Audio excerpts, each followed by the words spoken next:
Good afternoon, Bobcats. The purpose of this message is to talk to you about a transportation backup plan.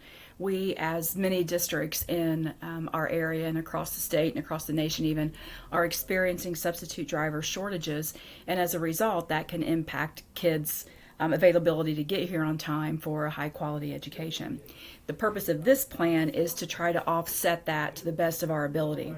Now, anytime you're talking about a plan that's going to offset a lack of personnel, it's probably not going to be particularly pretty. And in this case, we are asking that some of you, as parents and guardians, share our burden in being able to keep kiddos here in school and to get kids here and in a timely fashion to be able to not lose instructional time. And this includes the Career Technical Center. Some of you are probably aware that we've had to bring the CTC students back early twice, and that's just not acceptable. It's okay if you're in an emergency situation and you need to take care of business, but that cannot become our usual way of doing operations. We want to protect everyone's instructional school day, whether you're here at Green or you're off-site at the CTC. So let's talk about what we're looking at doing as our transportation backup plan for fiscal year 23 or the 22-23 school year. I'm going to start with just giving you kind of our bus numbers and personnel. We have bus 20 is Mike Fitch right now. Bus 21 is Cindy Crum. Bus 22 is Sherry Ratliff. Bus 23 is Lisa Dalton. I'm going to skip bus 24 for now and go to bus 25. That's Frida Otworth with Ross Bradley currently driving as the substitute for Miss Frida. And then we have bus 26, Tommy Jacques. Now bus 24 is Lisa Pazzulli, and that bus is dedicated to the CTC. The document you see here that's taped up to the board, I know you can't possibly read that from your viewing location, but this document is going to go out today on Facebook and on our Remind 101, and it will be available if you do not have access to either of those two things. You can, of course, call into the board office, and we can be sure to get you a copy at your convenience. But the transportation backup plan that's written on here and what I'm going to talk about now is how we're going to get kids to school and back home from school in the event that we have a driver shortage. Okay. Now, in short, we're going to set up designated locations for that second route. Let me try to say that a little bit better. For all the drivers who are here, they're present, they're here, and they're ready to go out, they will drive their regular routes to school and home from school, no changes. We're trying to impact as few students as possible in the event that we have a driver shortage that we just can't cover. So once again, all the drivers who are here will drive their regular routes, no changes there. Where it gets different is when we have to assign one of those drivers to pick up the absent drivers' kiddos. Our goal is to have kids here as close to 8:30 as possible in the event that we have to make that second run due to a driver shortage. The reason 8:30 is our target time is because high school students are in advisory period until about 8:30. It's a couple minutes before, but until about 8:30. And then our elementary students are in homerooms or breakfast until 8:30. So that's our target time to try to protect the instructional day as much as possible. For the high school, we don't want kids missing credit-bearing classes, and for the elementary, you're talking about missing core English language arts, math classes, that kind of thing. We want to protect that. So in order to get that second run back in as quickly as possible, we have made those designated areas for pickup and drop-off to the best of our ability. When thinking about a designated pickup or drop-off area, it has to meet some criteria. It needs to be a relatively safe place.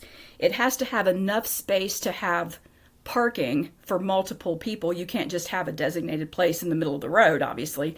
You have to have a place where the parents and guardians who are bringing kids in or picking them up have a place to comfortably park, and then a good enough place for the bus to be able to have a turnaround location. So I'm going to go over each of those designated spots for each of the drivers up here. Now, this is where it gets a little bit different. In the event that Mike Fitch needs to be absent, all these drivers up here in this conversation is going to be, what if this person is absent? If Mike Fitch is absent, all of his students live within 2 miles of the school.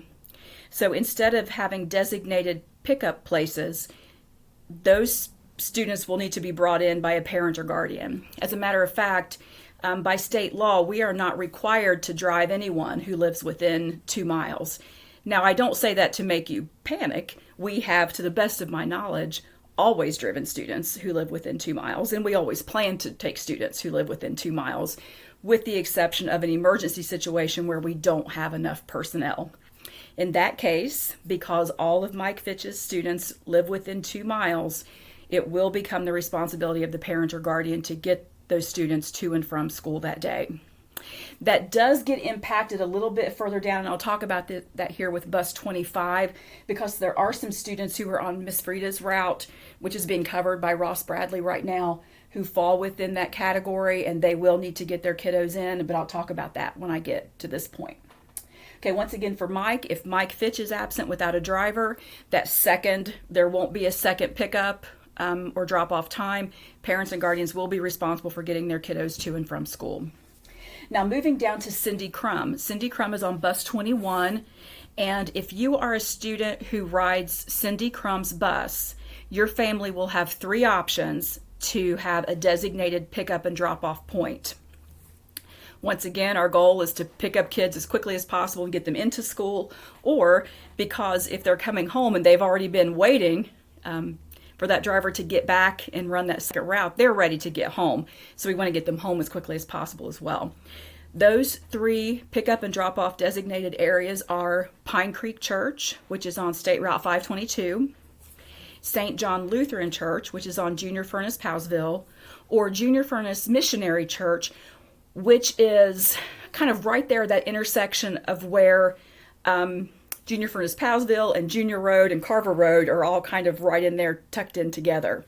So those will be the 3 options that you as a parent have. You can go to whichever one of those designated locations best suits your convenience. Maybe you're on the way to work and it's easier to do a pickup or drop off at one of those other locations, maybe not closest to your house, but closest to your place of employment. Whatever works with you best. Once again, it's Pine Creek Church, St. John Lutheran Church, or Junior Furnace Missionary Baptist Church. Okay? And these again are if this driver is absent. These will be the designated pickup points for that second run for another driver to take. Let's move down to Sherry Ratliff. Sherry's Ratliff bus 22 is a little bit difficult because, like I said before, in order to have a designated location, you have to have a meeting place that meets some of those categories. Sherry's pretty limited in that with her route. So here's how Sherry's route will work. And all of this is listed. I'm actually looking at the same document that's up here, which is going out to parents and guardians. But Sherry's route, if you live on Lambro, you will need to come out and go to the Shell station that's at the 522 exit. That's the open enrollment pickup and drop off location. You can go there to get picked up and dropped off. Otherwise, if Sherry is absent, we have to have another driver take that route. Because there is not a good designated pickup place on that route, she will run the remainder of her route. He or she, whoever's driving Sherry's route, will run the remainder of that route as usual. But if you're on Lambro, you will need to come out and go to the Shell station there at the 522 exit, the open enrollment pickup. Open enrollment kiddos will be there anyway. And then whomever's driving Sherry's route will follow the rest of her route pickups as usual. Now let's go down to bus 23, Lisa Dalton. If you ride Lisa Dalton's bus and Lisa's absent that day, all students who ride Lisa's bus because of those locations will be picked up at Pine Creek Church. Pine Creek Church, once again, is on State Route 522. That's the designated pickup for all of Lisa's students. If that doesn't suit your needs, then you will need to go ahead and bring your kiddos in and pick them up. I'm going to pause right here for a second because actually we already know sitting here today is Thursday, September 15th, 2022, of course, but we know as of sitting here today that Lisa Dalton cannot be here tomorrow. We do not have a sub. So actually, this portion for bus 23, this portion of the plan will be our first run at this as of tomorrow. So the designated driver, so to speak, who will be driving for Lisa Dalton, They'll pick up all students on their second run out at Pine Creek Church. For Bus 25, which is Frida Otworth's route, currently being driven by Ross Bradley, this one's pretty similar to that. There aren't many good pickup locations. There's nothing really on back roads. So for Frida's bus, currently being driven by Ross Bradley, that driver whoever is driving for that person will go all the way on back road. There's no really designated spot there. So that will run as normal, get the kiddos who are on Buckeye Hill, come back out. And then the only kind of group drop off and pickup place for this route is going to be right there at the Wells Concrete driveway in Haverhill. There are a cluster of kiddos who are just right there. They're not spread out too far, but there are maybe 5 or 6 kiddos who are right there. So we can use that Wells Concrete driveway as a pickup location for all of those kiddos. After that, Ross, who's driving for Frida, will come on in and pick up the handful of kiddos that are on the way back toward the school there up to Tyler's Way. Anyone who lives on Tyler's Way or behind the school, which is the tail end of Ross's route, you will need to bring your kiddos in. And please remember, the goal of this is to get kids here and back home as quickly as possible because they're already delayed. When these plans go into effect, please remember that the drivers who are here have already ran their regular routes and then are going back out again. So we are, on a time crunch at that point. But for Frida's route, currently being driven by Ross Bradley, we know that that person will run all of Back Road, Buckeye Hill, around, do that cluster pickup at the Wells Concrete driveway there in Haverhill, come on in with pickups as usual, and then that bus at that point will just come on in. Anyone on Tyler's Way or behind the school will need to get to school on their own. And then finally we have Tommy Jacques. Tommy goes out toward Ohio Furnace, and for Tommy's route, your 2 designated locations are the Ohio Furnace Baptist Church or the Junior Furnace Missionary Baptist Church that I talked about earlier. That's kind of in that intersection of Carver and Junior and Junior Furnace Powellsville, kind of in that little that cluster. So once again, Tommy's bus 26, that will be one of 2 locations: the Ohio Furnace Baptist Church or the Junior Furnace Missionary Baptist Church. Now, when we're talking about bus 24, that's Lisa Pazzulli and that's the CTC students. This is really what drove a lot of this transportation plan need, because we've already had to bring CTC students back early on 2 days.